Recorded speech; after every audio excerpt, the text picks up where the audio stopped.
Andor, season 2, second arc, episodes 4 through 6. The French Revolution has begun on Gorman. What happened? Wait, hang on. Did you? I accidentally muted somebody. Gannon, no, I wasn't trying to mute you. I was trying to put a Like, did you heart. delete, like, blue wrench him out of the chat? I don't Or know. There he is. He just said something else. Okay, he just finished Andor today. I want to finish Andor. I didn't really want to be talking about it. I really want to well, be we can go watching. watch one when we're done here. We can go watch 2 or 3 when we're done here. Watch them all. Not all, no, because you don't function on less than like 10 hours of sleep. Whatever. So we It's have true. Fortunately. we have not finished it yet. Marisha was working when it started, and she watched some of it. I think we just now caught up to where she was. I didn't realize she was watching it. I didn't. So we're watching it now. Just finished the second arc. We're actually an episode into the next arc, but we're going to talk about 4 through 6. The Gorman. I'm sure Gorman is going to play a role through the rest of the season. I think big things are coming there from what I can tell. But we're obviously really playing on the French Resistance. I mean, yeah, their accents sound French. Mm-hmm. Like, okay, so this is another conversation, maybe for another time, but it always drives me just a little bit batty whenever sci-fi you go to another world and it's like, the Middle Ages, or it's like feudal China, or I mean feudal Japan, and it's like, why do something, like, don't be so incredibly on the nose. I don't like the on the nosedness. It's a little too on the nose. It's a little too on the Like, I nose. think you could have, like, the style of clothing, Yeah. the fact that we're going somewhere that's like A textile, well, textiles, but like a like fashion a center. fashion center Mhm. of the galaxy. Mhm. But they It didn't have to was have French accents. and right. So you could have taken any number of those things away Mhm. and it been a little less on the nose. Yeah. I don't hate it. It's fine, but like it's not that George Lucas wasn't occasionally really on the nose too. Like, That's true. but maybe not quite this on the nose. The Twi'leks also had a French Revolution and Bad Batch, did they? Yeah. Oh, I don't remember. But they didn't have French accents. Well, they do have accents, but not French accents. Yeah. Yes, I know it's Star Wars, not Stargate, but Stargate was really bad about that. Like SG-1 specifically, it was like, oh look, you could, yeah. Oh look, it's what that one society that were Well, I like, think that's what he's they were saying really the is like, 20s. Yeah. Stargate could Oh do yes, that yes. because Okay. it was humanity that had Right, spread right. out. Yes, Like, but Star Wars is yes. like, Please don't. like, I don't. I thought you were telling me we were talking. I was like, I know we're talking about Star Wars. Forgive her, she's tired. Yeah, Marisha's been up, a whole 12 hours now. Have you? Yes, I have. I got up before noon today. I've been sleeping really late this summer. It's been nice. Recovering from all that movie work. Yeah. Andrew's getting kind of judgy though. Somehow he doesn't think it's cool whenever he gets up and goes and measures a half a dozen houses and comes home and I'm still in the bed. Oh well.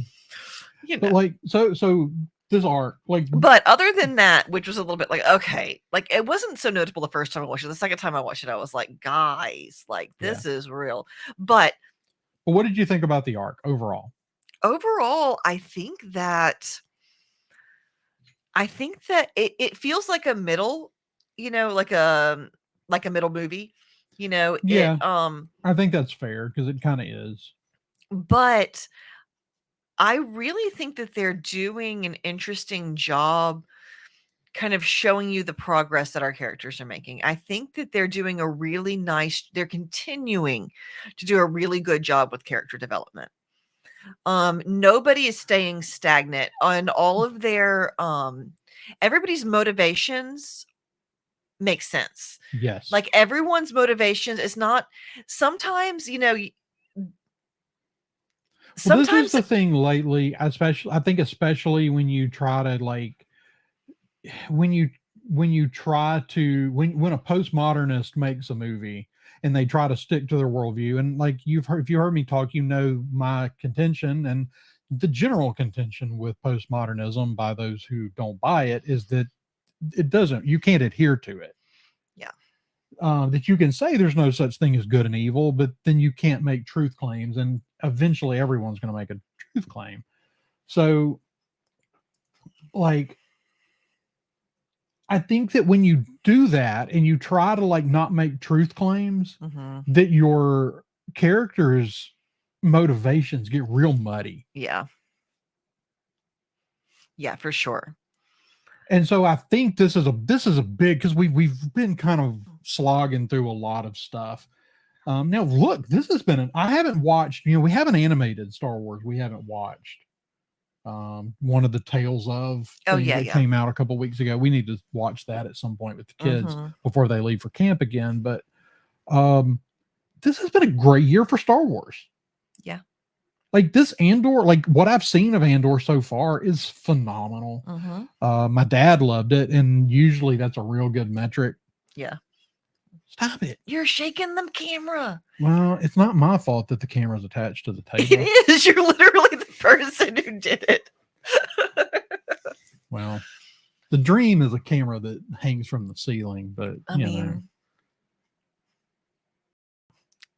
I dreamed a dream. I tried and it would get all flying like wonky, and like I was recording with it one time and it like, what do you do if you're live and your camera just goes wonky and it's attached to fishing lines? You just end the stream and call it a night. Or you till That's an option too. Tales of the Underworld. Thank you, Nick. I couldn't think of what the name of it was. I was really excited about it, and I kind of forgot it came out, and I'm not sure how I missed it. I totally missed it. But it does look fantastic. A couple of really interesting stories there with Ventress and Cad Bane. Okay. So definitely want to go back. Yeah, I did see that. Yeah, so definitely want to go back and watch that. But like, I've heard nothing but good things about that. Skeleton Crew, like amazing. Like, so as of right now, I'd only seen Andor season 1 when last time I ranked the Star Wars shows, so I was not considering Andor season 2. I loved a lot of things about Andor season 1. I need to go back. I've had a couple of people say go back and rewatch it now with the benefit of having seen it through, and maybe and so I need to do that and see if I enjoy it more knowing where it's going. But like, I think we're not talking enough about how good of a year for Star Wars this has been. Yeah.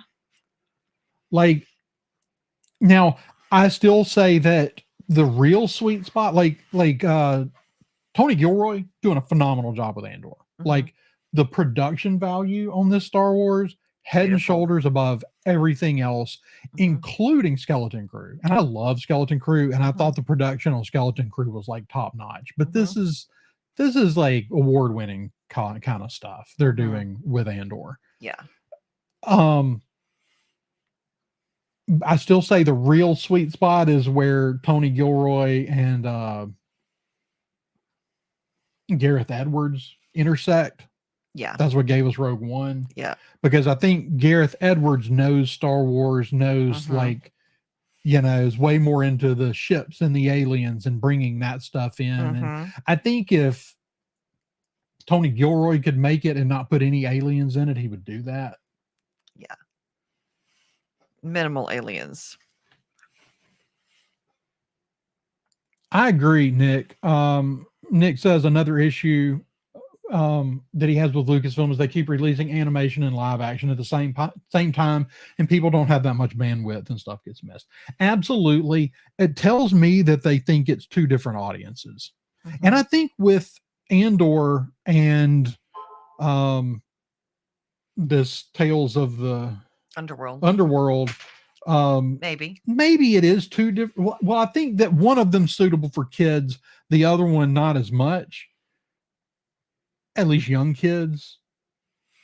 But but then there's a lot of us that Yeah. want to watch all the Star Wars things, and Mhm. yeah, it's easy to miss it when you've got multiple shows at one time. That is a bit much. Yeah. So this is an interesting observation I really thought about, but man, I don't know when the last time was that I heard something about a Star Wars book.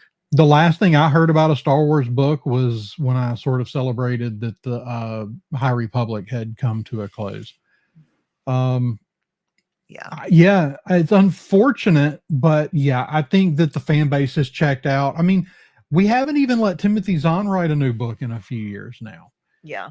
Has Timothy Zahn written a new book since before COVID? Mm, And remember when the last one I came mean, out? there are like He wrote 6 6. Thrawn books. Yeah. Yeah, of the new Thrawn books. Yeah. Yeah. And if he comes this year, I've got 2 of them I need to get signed. Yeah. Yep. Yep. Um. Oh, okay. So the Tales of the Underworld is a little more, he said, of a mature show as well. And Gannon also recommends going back and watching Andor season 1. Yeah. Yeah. Andor season 1, I watched and I tried, and it just was a slog for me until I got to maybe episode 7 or 8. And then Yeah. it really took off, and I really loved it beyond that. It's some of Yeah. the best stuff they've made in years. Mm-hmm. Yeah. I think that, yeah, see, this is 3 episodes of Andor and 6 Tales of Underworld in 1 week. Like, why? Why on earth would you? It's been months since we had another Star Wars show. Yeah. Why would you drop them both at the same time? It's too much. Yeah, Zahn has been digging back into some of his original stuff. I'm really curious. He's almost always at Dragon Con, so I'm Mhm. kind of curious to hear from him because he's Mhm. usually pretty open Yeah. about I what mean, he's the thing working is, on as much as he can do. it's not a huge platform. It's not like it's San Diego Comic Con and it's going to get picked up. Whatever he says is going to get picked up by every new nerd source in the world. Yeah. So.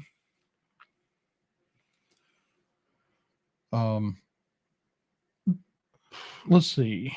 So who's this? Gannon says, when Dave Filoni started retconning books and comics and Tony Gilroy came out and full stop shot down the Cassian and K2 comic as canon, I knew it was a big drop off point for publishing. Yep. Yeah. And that's been, they've had a really hard time deciding what they want publishing to be. Mm-hmm. They would have been wise to have moved, and they tried. I mean, I'll give it to them. They did try with the High Republic to move publishing away from TV and movies. Mm-hmm. But now they're talking about, like, now we're going to see those things like in TV and movies. And so what you do is you basically are giving someone, whether it be a Dave Filoni or someone else, the ability to come in and say, well, I kind of like this story, but we're going to axe this part of it. Yeah. And I think, they tried to tell us for a long time, and I think they wanted it to be that everything was canon, but really books and comics are canon until they're not. Yeah. And that's unfortunate. But for the part of me, like, for the people that get upset about that, I'm like, I have shelves and shelves and shelves of books that are no longer canon. So, or whatever, I know some people insist they never were. And, but that was kind of the way we lived with Star Wars in the expanded universe. We knew that George could and would retcon them anytime he wanted to. So they were canon until they weren't. Yeah. My problem is I would read the books even if I knew they could get axed out of the canon if they were good. Yeah. To be fair, I haven't read all the I'm not a big comic book reader. So there's a lot of comics I haven't read. And so that I've heard some of the comics are good. All I can tell you for sure is that the books have really been in a tailspin for like 5 or 6 years now. Yeah, I do think you're probably right, Nick. They seem to be interested in doing more with Thrawn in live. And in fact, I think that may have been what he said. Well, no, that's why he went. That's why the last 3 Thrawn books were prequels, because he needed to take Thrawn to an era where he could still do his own thing. And you know, the one that gets me though is Michael Stackpole has basically been begging to come back and make a Star Wars book. If you don't recall that name, that's the guy that wrote the X-Wing books. So, you know, you've got a very, very good writer. Wrote I, Jedi, one of my absolute favorite Star Wars books ever. That's practically begged to come back. Yeah. Yeah.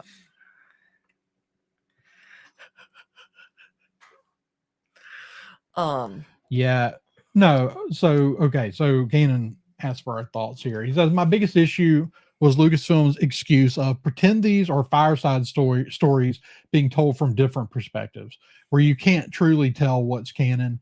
Sounds like a lazy cop out. I agree completely with that statement. And I might even take it a little further and say it was just dishonest from the start. Yeah. Because it wasn't just a cop out, it was pure dishonesty. When you've got, because what I noticed was about the same time they started saying things like this, you also had the story group saying, why is canon so important to you? And just dismissing people, completely outright dismissing people when they asked if something was canon. Like I remember Pablo Hidalgo once asking on his Twitter before he got angry and deleted it the first time that, you know, why do you care more about books that are canon than books that are? And I said, because one, I'm invested in this overall story, not just the little pieces. I'm invested in the grand story. So like, it doesn't mean that I won't read or enjoy something that's not canon, but I have limited time to read and invest in that sort of thing. And so I'm more interested in investing in the ones that are canon. Right. And he lost it on me when I suggested that I was more interested, because that was just, I had more time to read. And he said, well, what if there's really good books that are non-canon? So, well, then I'll read them.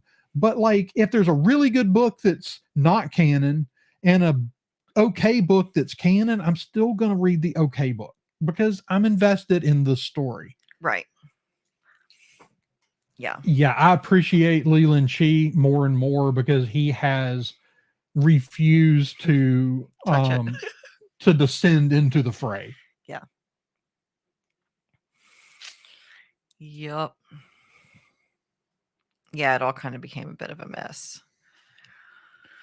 But so Nick set up here that they did do let's see, they did do some things in Tales of the Underworld that kind of fixes some continuity issues between the book and the Bad Batch. So I think that they're going to continue to try and like smooth those things out if they can. Yeah. But ultimately, I think that specifically I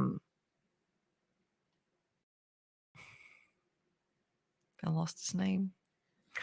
Hat guy. Dave Filoni. Dave Filoni, yeah. So I also start losing words when I get tired. I think Dave right here. Yes, I know. I was like, so I think specifically Dave Filoni doesn't want to be tied into, but they said this in a book. You know, I think he's interested in telling the best story he can with the medium he's using. Here's the thing.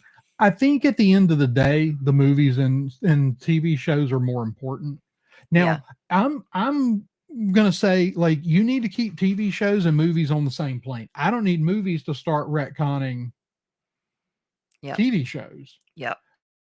That happens, we've just like just totally gone off the rails. Yes. Okay. So this is this is exactly how I feel, Nick. When the story group is responsible for keeping canon, not liking canon has the same energy as a gas station attendant not caring when you tell them the bathroom needs to be cleaned. It's like, then why are you here? I'm sorry. I thought your job was to keep track of this universe and make it all work. Yeah. And then if you're telling me that it doesn't matter, then what the hell are they paying you to do? I mean, obviously Pablo does some other things there, Yeah. but like you're the story group, like you're the keepers of canon. Yeah. Now ultimately I think that's Leland Chee's job more than it is the rest of their jobs, but Mhm. um ultimately they've they don't apparently they don't say no. Yeah. The only person that I'm aware of saying no at any point that doesn't work has been Filoni and Whitwer when he's been allowed to interject. Yeah. He was just not afraid to have opinions, it No, seems. no, he will flat tell Dave if something's not working. I would really love to see him like have a big live action Star I want Wars role. like a real, like a Not a cameo, in a like face role. yes. Like let's not put him in so much makeup we don't know who he is, or Mhm. like he deserves a real role. It's kind of like how um oh, what's her name from Agents of Shield? Quake, Chloe Bennett. Yes. Chloe Bennett has she should have shown up in Endgame. She Mhm. just should have. Like Yeah. she earned it. Yeah. They should say no Yes, sometimes. the acolyte again. It says the acolyte proved to us that they rarely say no. Yeah, 100%. The acolyte just needs to like disappear. Like Yeah. I would be okay with that never being mentioned in canon again, especially now since they're doing this weird backpedal thing where they're saying, well, they never specifically said that the stranger was a or whatever his name was. They called him the stranger for most Yeah. of it was a Sith. They're kind of doing this backpedaling thing now, like they want to make him something else, and it's like no, he's if he wasn't a Sith, then what the heck was Plagueis doing creeping around the rocks? I don't know why Plagueis was creeping around the rocks anyway, but he must have been back there skinny dipping, and he just wanted to make sure everybody left before he got out. Yeah. We can pretend she was there in Age of Ultron. Seems like a good plan. Um yeah, I'm with you. I'd take Willow back over the Acolyte. 100%. And I didn't like Willow, but Willow was way better than the Acolyte. I know a lot of people have been saying that Ironheart's the worst thing Disney Plus has ever made, and while in viewership numbers that may be true, Yeah. um, the Acolyte was So just bad. abysmal. So bad. But Willow was one of those weird ones that actually got better as it neared its Mhm. end. And by Mhm. the end of it, I was like, maybe they can fix this in a season 2. And they were like, it doesn't exist anymore. Like, okay. Whatever. I was so excited about that show, man. I think the most disappointing thing for me, we never got a chance to watch it with the kids before it disappeared forever.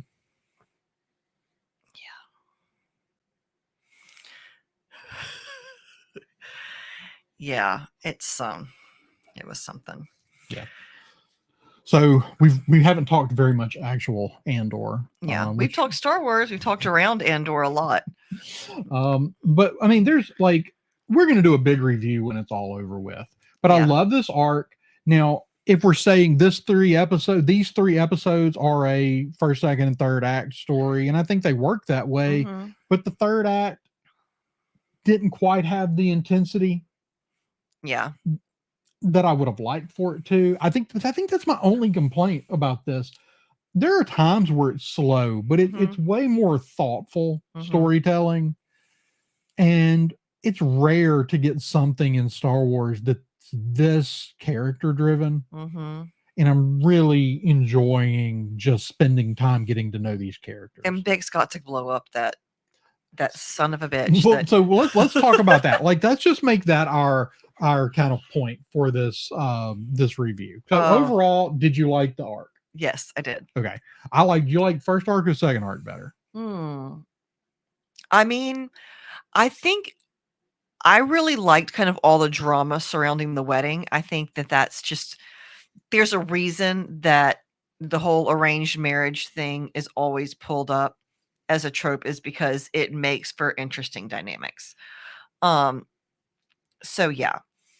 I think that I think I may have preferred the first arc a little bit, but I really I guarantee you, Nick, that people are already. I guarantee there's people that own bootleg copies of this show. And the thing is like I do feel bad for people, even though I didn't particularly enjoy the show. There were people that really loved that show, Mm-hmm. and it's just gone. Like, Yeah. um, to me, that's one of the scary things about the streaming platform Mm-hmm. is that these things can just go away and you never see them again Yeah. It's crazy. unless you want to pirate it. Yeah. And honestly, I mean, like, I think all you're doing is encouraging pirating. Yeah, for sure. Absolutely. Yeah. Um, but so how about you? Which arc did you prefer? So there's things I really like and dislike about both. Okay. Um, I think the second arc overall is stronger. I think the first one had a better close out to the arc. Mm-hmm. A little more what I want in a finale, kind Mm-hmm. of, even though it's not a true finale. It's meant to be because we're Yeah. doing 1 year skips after each. Mm-hmm. But yeah, there's just so many interesting personal dynamics in play here. So I really, really enjoyed it. I think the show got even better through the second arc as far as what it's doing with the characters. But like I said, let's talk about well, a couple things. What do you think is going to happen? Because we don't know. I know we got people in the chat here that have seen it all, and people that will watch this that are going to be like, going to wonder why we're talking about this, this long after the show came out. But we're just now watching it. What do you think is going to happen with Cyril? Mm. Cyril's starting to have some problems with the way this is working. Yeah. I don't think he's shaping up to be very happy about the whole arrangement. But he's realizing that he's just being used. Yeah. And he takes himself so seriously. So seriously. Right. So, I mean, that's the story of things like this, of wars and rebellions, is the people that start off on one side and they meet their breaking point. Yeah. And is that the story we're getting with Cyril? Are we going to find what Cyril's breaking point is? I mean, it's definitely seems to be the direction they seem to be pushing him. No cereal cornflake spoilers for you. Thank you.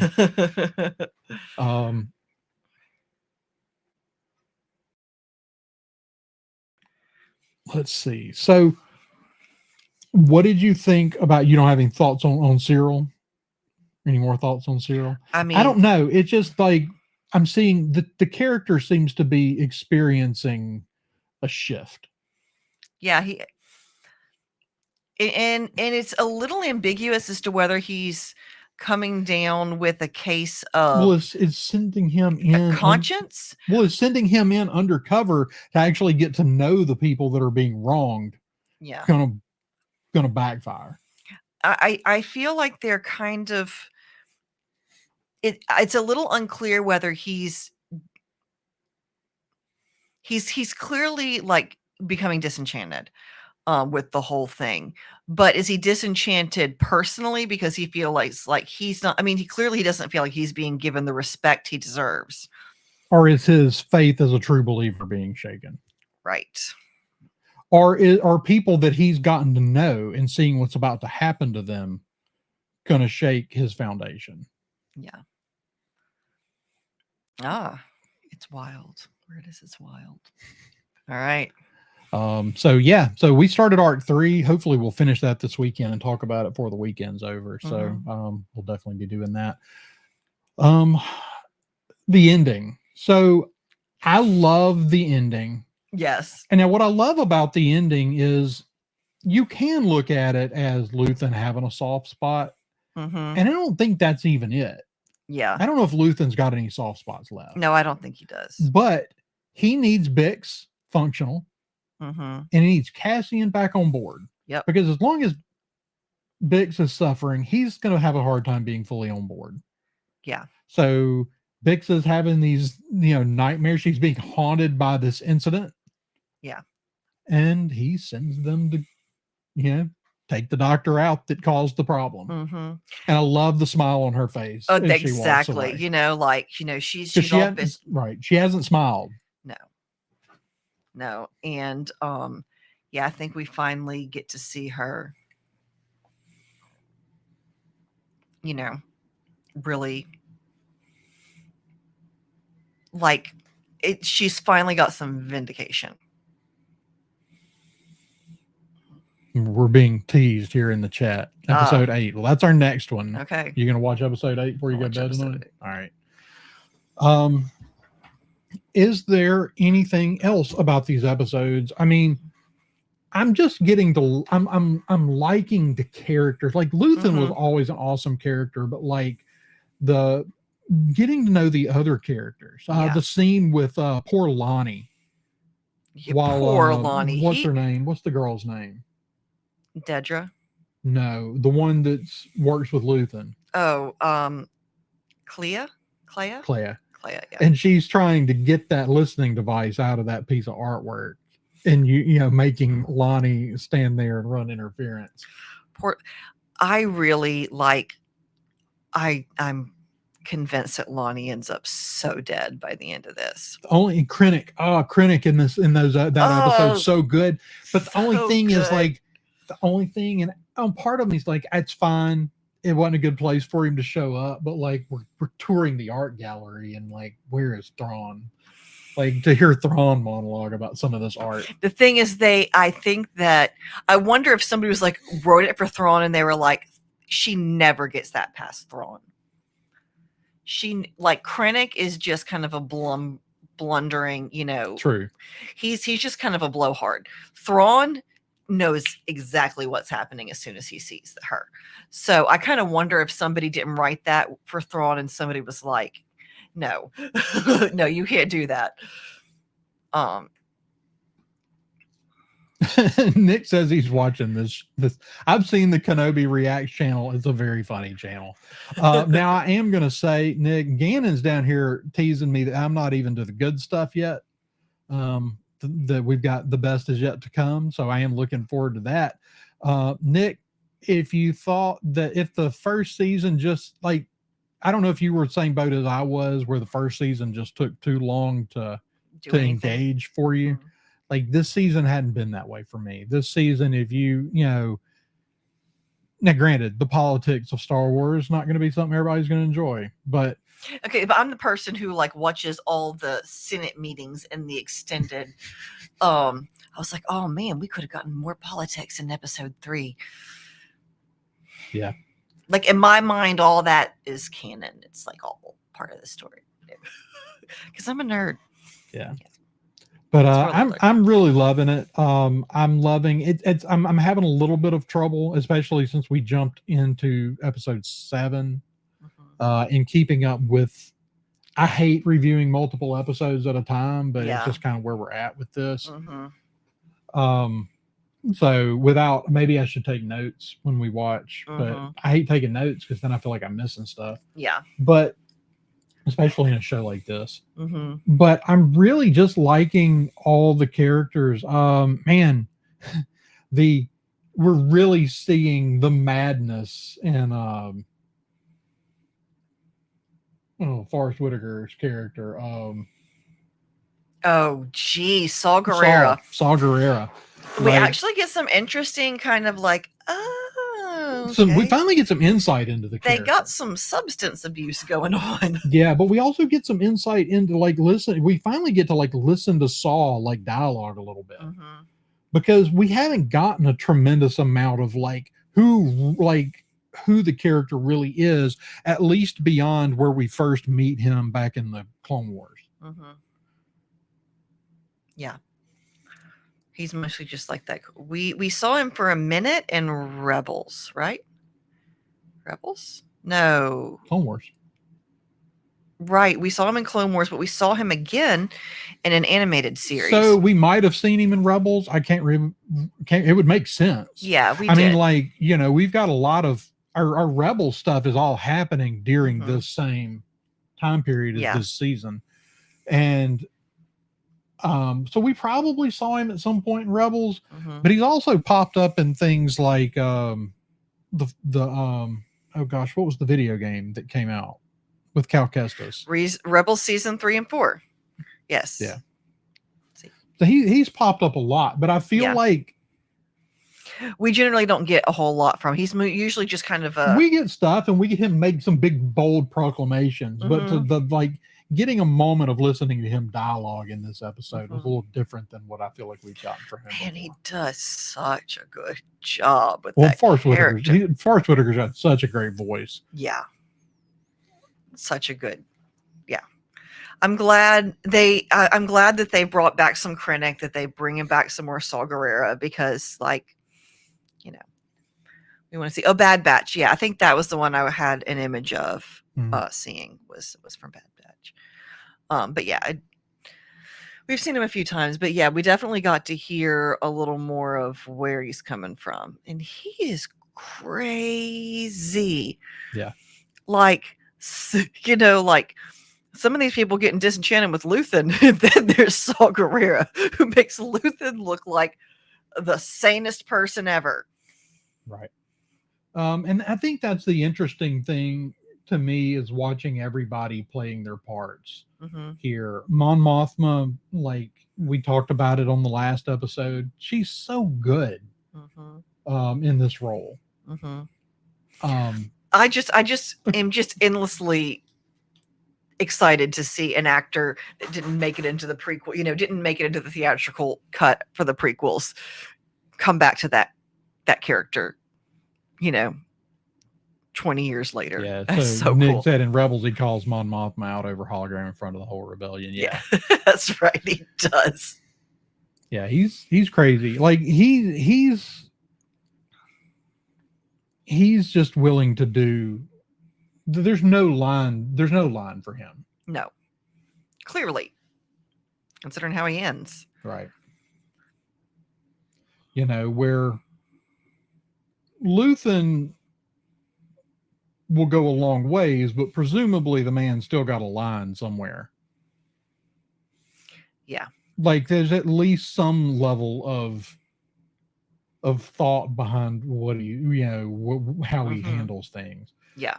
And then Mon Mothma is the more moral. She's the paragon maker. Yeah. Basically. And she needs to be. Well, somebody has to be. Somebody has to, but the thing is, in order for there to be a paragon of virtue, somebody has to be doing the dirty work behind the scenes. Yeah, that's how politics works. I think that's the story, and I think that's the interesting thing is someone has to be, the picture, the face of the rebellion, which is what she becomes. And she can only be the face of the rebellion, and then the galaxy, the Empire's always going to see them as the villain, as the terrorist. But they don't need the Empire to see them as the heroes, but they need the people, the undecideds sitting on the fence in the galaxy to see them as heroes. And without someone, without either the Empire doing something really heinous to a group of people, or without someone like Mon Mothma being the face of the rebellion, then yeah, they fizzle out and die. Yeah. Well, I mean, and the thing is, I think I am looking forward to seeing her embrace that. Yes. I think that they've made it clear that the Empire can do heinous things to people, but as long as it's far enough away, everybody else is just happy to sweep it under the rug and keep moving. Yeah, well, so what you see, and I think this is what's going on with Cyril and maybe even Dedra to a point with the stuff on Gorman, is they're like, it's this getting the picture of everyone in the Empire is not evil.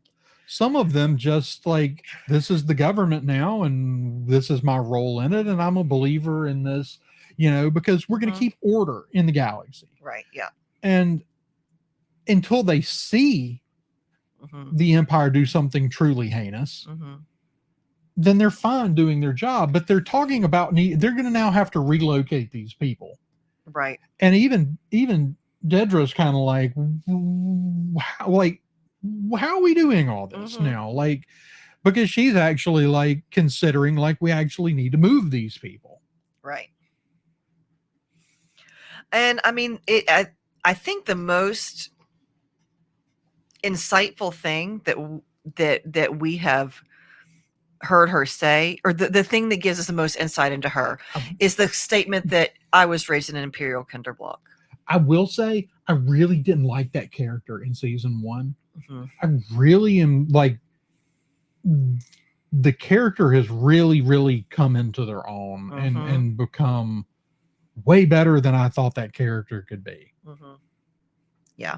Like, And so I'm now actually you're like, invested in that character now. oh, you were raised in a Nazi brainwash camp. Of course. Yeah. This is how you view the world, or the galaxy, I guess. Yeah. So, yeah, it's going places. I think we should wrap it up and go see where it goes. So we can wrap it up there. Obviously, that's not a super detailed review of the episode, but again, it's kind of hard to come in cold and review multiple episodes. Hey there, sci-fi fans. We hope you enjoyed this clip from a previous live stream of the Science Fictionary podcast. We hope you'll go check out other episodes. We hope you'll hit that like and that subscribe button. And please go check out all of our friends over at the Red 5 Network. And as always, may the Force be with you.